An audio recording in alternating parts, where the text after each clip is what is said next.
Arrêt âme avec le maître Anaël, guide spirituel de l'ordre du groupe des veilleurs silencieux. Il est avec nous sur ce plateau. Bonjour. Bonjour. Maître Anaël, vous nous dites aujourd'hui toutes les vérités sur l'enfer et le paradis. Et la question que j'ai envie de vous poser, naturellement, c'est qu'est-ce qui n'a jamais été dit sur l'enfer et le paradis, mais aussi, puisque vous en parlez, vous dites l'enfer et le paradis, est-ce que ça existe réellement? Il faut falloir d'abord montrer qu'il y a beaucoup de choses qui n'ont pas été dites sur l'enfer et sur le paradis. D'abord, on ne connaît même pas ce que c'est que l'enfer, on ne connaît même pas ce que c'est que le paradis.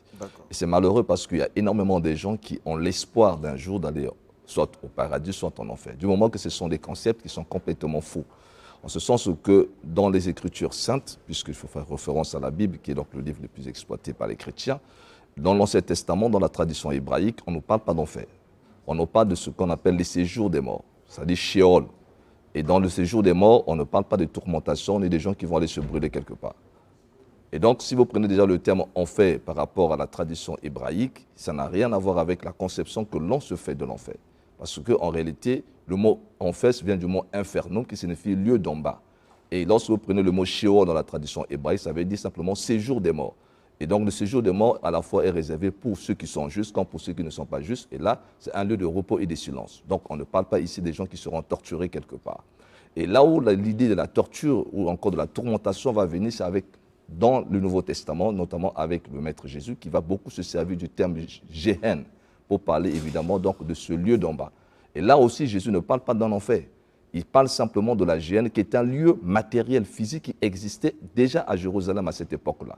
Et qui évidemment constituait donc de la frontière entre Juda et Benjamin. Donc c'est un lieu où on venait jeter les immondices, les saletés, les cadavres, et qui évidemment se brûlaient constamment. Et donc Jésus ne parle pas de la Géhenne au sens de l'enfer comme on le croit, mais plutôt d'un lieu physique où on peut jeter tous ceux qui évidemment sont des cadavres. Et quand on s'en sert, il s'en sert en parabole. Il ne parle pas d'une réalité spirituelle. Il parle d'une parabole, il prend des allégories, il prend des exemples qui sont des métaphores pour nous expliquer. Maintenant, l'erreur, c'est quoi? C'est que l'Église va s'appuyer sur ces paraboles qui sont que des paraboles pour pouvoir inculquer dans la tête des gens un enfer où brûlent les gens, qui sont des méchants, et un paradis où vont se retrouver certainement ceux qui font le bien. Alors, après, je me dis que c'est de bonne guerre lorsque les témoins de Jéhovah nous dessinent un paradis, lorsque dans les milieux chrétiens, on nous parle d'un enfer, mais ça aide aussi à conscientiser, à moraliser, à éviter que les gens aillent dans le pire. Si c'est de cette manière qu'on va pouvoir conscientiser les gens, c'est une grave erreur, ça me fait sourire parce qu'en réalité, ce n'est pas par la peur qu'on va pouvoir changer l'individu. La transformation de l'individu passe par la compréhension.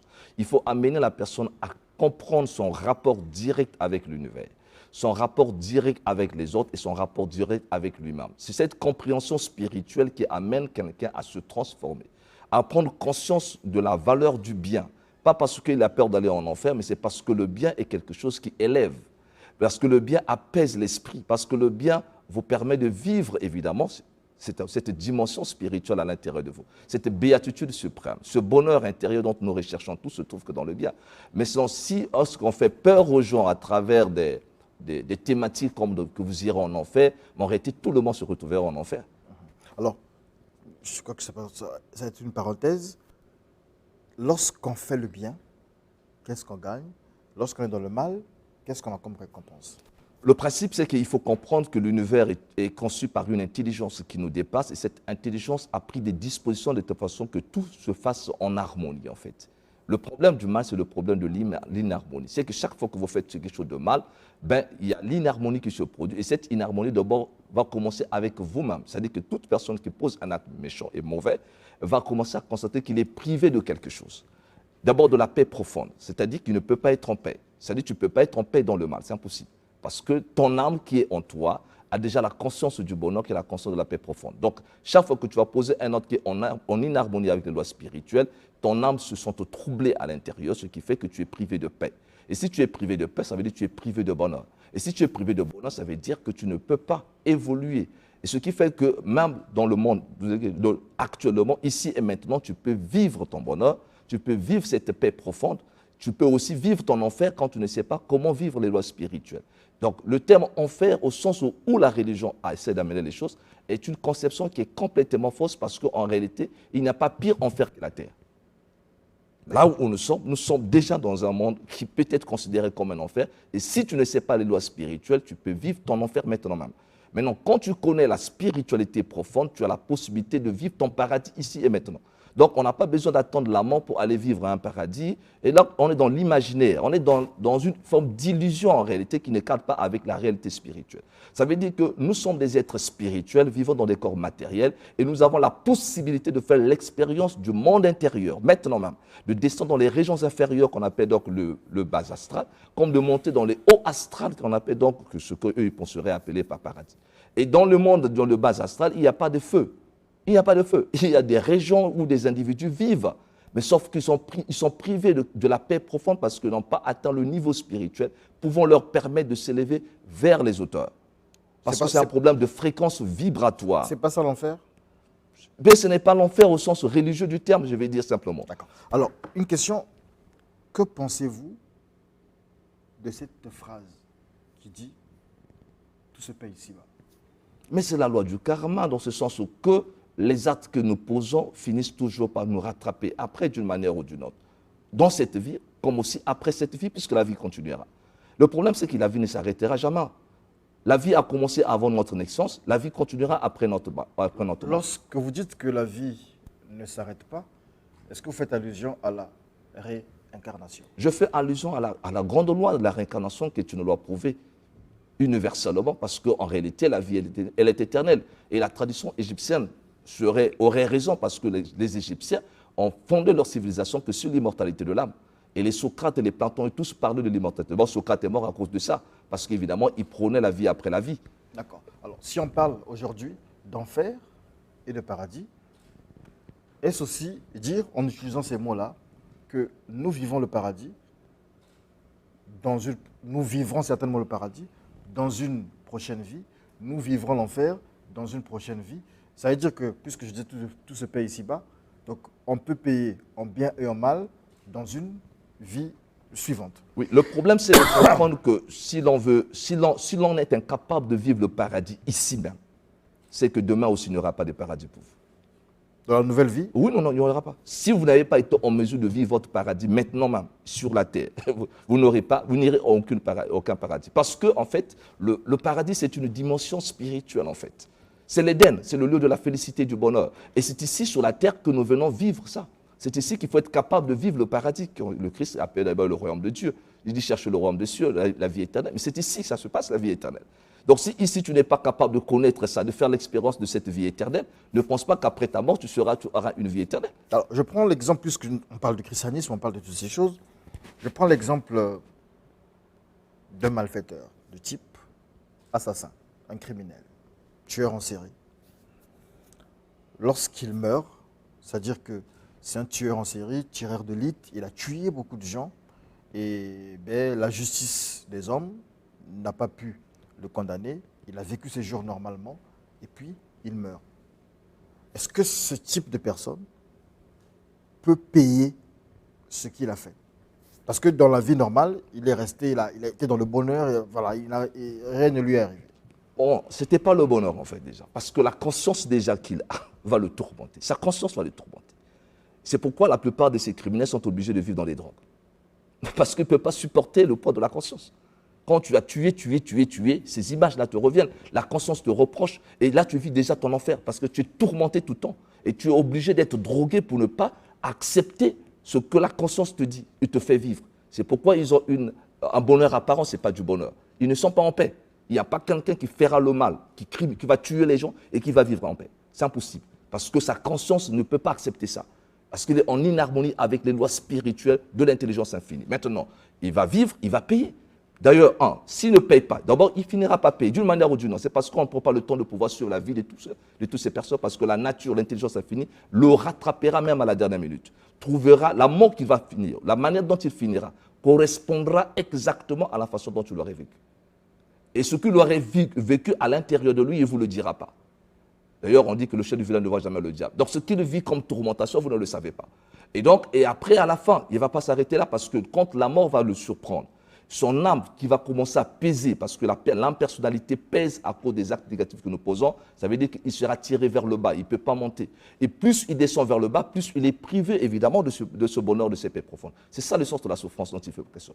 Et là, il va rejoindre aussi d'autres criminels comme lui, pire que lui. Et comme dans ce monde-là, puisque tous ce sont des criminels, ils ont été des criminels, ils ne peuvent que continuer avec cette même négativité. Vous comprenez ce que je veux dire? C'est comme quelqu'un que vous jetez en prison.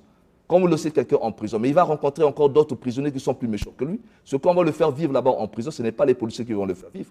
Parce que, évidemment, ils sont dans un niveau de vie où tout le monde vit au même niveau. Donc, ils vont continuer à se faire du mal. Et donc, c'est sur ce sens-là qu'il faut prendre les choses. Maintenant, l'enfer, au sens où la religion nous le présente, je le dis, c'est complètement que de l'illusion. Une aberration. Voilà, c'est une aberration parce qu'ils n'ont pas l'expérience de ce monde spirituel. Alors, nous, pour essayer toujours de comprendre ce que vous dites, on va prendre un exemple. Vous croyez en la sorcellerie? Je ne crois pas à la sorcellerie. Elle existe réellement? La sorcellerie est une science qui est exacte. La sorcellerie africaine? Ah oui, le vampirisme africain est voilà. tellement vrai, oui, bien entendu. Les sorciers africains, c'est un mangeur d'âmes. Bien sûr. Il détruit des vies. Bien sûr. Mais lui, il est à l'aise par rapport aux criminels qui lui tuent. Vous avez parlé de conscience. Mais le sorcier, lui, il est content lorsqu'il a détruit des âmes. Malheureusement, non. C'est mal comprendre. Le sorcier vampire est esclave du mal. Il ne fait pas le mal parce que ça lui fait plaisir de faire du mal. Il fait du mal parce qu'il est obligé de faire du mal. Il est déjà esclave parce qu'il a déjà, depuis sa naissance, il héberge une entité qui fait sa force. Ça veut dire que le vampirisme, l'entité qu'il a à l'intérieur de lui depuis l'enfance, se nourrit du sorcier. C'est ça qui fait sa force. C'est cette entité qui lui permet de se projeter hors de lui depuis son enfance. Donc, il est esclave du mal. Et il n'est pas seul. Il est aussi dans les contrées parce que c'est toute une communauté. Ils sont dans l'obligation de le faire. Et donc, c'est pourquoi d'ailleurs le sorcier, après avoir exécuté une victime, parfois qui peut être son propre fils, après il va pleurer. Parce qu'il se rend compte qu'il ne voulait pas le faire, mais il est dans l'obligation de le faire. Il est dans la contrainte de le faire. Quelle est la puissance qui le tient en esclavage? La puissance qui le tient en esclavage, parce que cette force qu'il utilise ne dépend pas de lui-même, parce que c'est quelque chose qu'on lui a donné, qu'on lui a ingurgité depuis son enfance. Justement, moi je viens à l'origine. Oui. Qui ingurgite ce maléfice-là? Mais c'est une transmission. C'est un pouvoir qui se transmet de génération en génération. Donc ceux qui ont commencé avec cette tradition depuis le premier, donc le premier ancêtre qui est là, qui d'abord lui-même sait, parce que c'est une façon de s'échapper, évidemment, de la tourmentation du milieu d'en bas. C'est pourquoi il vient se berger dans le corps de l'autre. Quand on vient se berger dans le corps de son petit-fils, par exemple, mais c'est pour s'échapper des tourmentations et plutôt des épreuves au bédon de la vie d'en bas. Donc on vient se cacher dans le corps d'un être humain pour essayer de profiter un tout petit peu. Mais quand vous venez vous ingurgiter dans le corps d'homme, ça veut dire que vous contrôlez sa conscience. C'est pourquoi un sorcier est toujours double. Il n'a pas un pouvoir, la capacité de sortir par lui-même, ce qui est différent du mystique. Le mystique spirituel tel que Maître Anayet, je n'ai pas besoin d'assister par une entité pour me déplacer hors de moi. Alors, le sorcier, comme dit, est-ce qu'il y a une sanction naturelle pour lui, comme on a parlé tout à l'heure du criminel, comme on a parlé de ceux qui font le mal? Mais déjà, le sorcier, quand il opère, il vit déjà dans le lieu d'en bas. C'est leur monde à eux. Le monde mystique de la sorcellerie, c'est le monde ténébreux. D'accord. Donc, ils sont dans ces différentes régions inférieures qu'ils connaissent très bien et ils sont également privés. Voilà pourquoi ils ont besoin de se nourrir du sang. Pourquoi? Mais parce que s'ils ne se nourrissent pas du sang, ils vont s'effriter, ils vont s'affaiblir. D'accord. Il a le monde d'en bas. Ça veut dire qu'il a aussi un monde d'en haut. Bien sûr. Lesquels habitent le monde d'en haut, lesquels habitent le monde d'en bas? Les régions supérieures sont habitées par des êtres de lumière, par tous ceux qui vivent en harmonie avec la loi cosmique universelle. Quand tu as vécu dans la justice cosmique, quand tu as vécu dans le bien cosmique, quand tu as compris comment la loi fonctionne et tu l'as respecté, d'ailleurs la tradition égyptienne appelait ça la mahat, c'est-à-dire la vérité et justice, qui était symbolisée par la déesse qu'on appelle la plume. Donc la mahat, c'est les 42 lois de la mahat, c'est par ces 42 lois qu'on a fondé donc, ce qu'on appelle le 10 commandements. Donc la mahat, quand tu as vécu dans la mahat, dans le respect de la vérité, de la justice divine et cosmique, spirituelle, parce que chaque être humain est un potentiel divin individualisé, ce potentiel divin, tu as conservé ça, et quand la mort te surprend, ton âme qui devient légère comme de la plume, s'envole comme un ballon dans les sphères supérieures où tu vas rencontrer d'autres êtres comme toi qui ont aussi évidemment respecté la loi de la Mahat. Donc, à ce moment-là, vous allez vivre dans les régions supérieures, en profitant de la paix profonde, d'un bonheur qu'on ne peut pas expliquer, qu'on appelle félicité. Mais donc, ça n'a rien à voir avec le paradis au sens où on met des jardins, des arbres. Non, c'est des histoires. Il faut comprendre simplement que c'est un problème de la dimension de l'âme. Donc, ici sur terre, tu peux vivre le bonheur, tu peux vivre le paradis, pendant que les autres se trouvent dans leur enfer. Parce que simplement, ils ne sont pas en harmonie avec les lois spirituelles. Vous parlez tout à l'heure du Maître Jésus. On nous dit, la tradition biblique, qu'à la fin de sa vie, il est monté au ciel. Ça va dans le sens de ce que vous Oui, c'est un langage. C'est pourquoi d'ailleurs Jésus-Christ, d'abord le Maître, le grand rapide, sur la croix a dit à celui qui était à côté, ce criminel, il lui dit, aujourd'hui même tu seras avec moi dans le paradis. Ça veut dire qu'il était conscient qu'il y avait un monde paradisiaque. Mais ce monde paradisiaque, c'est quoi? C'est la dimension spirituelle, c'est l'être intérieur. D'ailleurs, il est dit dans Apocalypse, je crois, 2,7, il est dit, à celui qui vaincra, je lui donnerai à manger de l'arbre de vie qui se trouve dans le paradis de Dieu. Voyez-vous que ça veut dire que ce n'est pas quelque chose qui aura lieu dans un futur proche. Non. Quand on est déjà dans la l'idée même du spirituel, c'est de vivre ce jardin d'Éden. C'est de vivre ce paradis-là, ici même et maintenant. Ce n'est pas demain qu'il faut vivre le bonheur, c'est maintenant qu'il faut vivre le bonheur. Quand tu dis bonheur, il y a le bien. Dans le mot bonheur, il y a le bien. Ça veut dire que tu ne peux pas avoir le bonheur et tu vis dans le mal. C'est impossible. Il ne faut pas confondre le bonheur avec le plaisir. Vous comprenez ça? Et la plupart des gens ont du plaisir et qu'ils confondent avec le bonheur. Donc le bonheur, il est spirituel. Si tu n'es pas spirituel, tu ne peux pas vivre le bonheur, le vrai. Le spirituel, c'est celui qui vit en harmonie, pas avec la religion et ses préceptes, mais avec les lois spirituelles de la nature, en faisant du bien à la fois pour autrui et pour toi-même. Alors, nous sommes à la fin de cet entretien. Merci. La dernière question que je vais vous poser, c'est une question de compréhension. Nos amis les témoins de Jéhovah que je salue nous ont montré le paradis avec des animaux, tout ça, les jardins, etc. L'Église catholique nous a donné une idée de l'enfer avec toutes ces personnes noires qui travaillent le feu et tout ça et tout ça. En réalité, en vous écoutant tout au long de l'entretien que nous avons eu, ce sont des fausses conceptions. Exact. On a parlé tout à l'heure d'aberration. Oui. Et qu'est-ce que vous direz à tous, le peuple du Studio 210 qui nous suit en ce moment, qui sont dans les notions de paradis et d'enfer?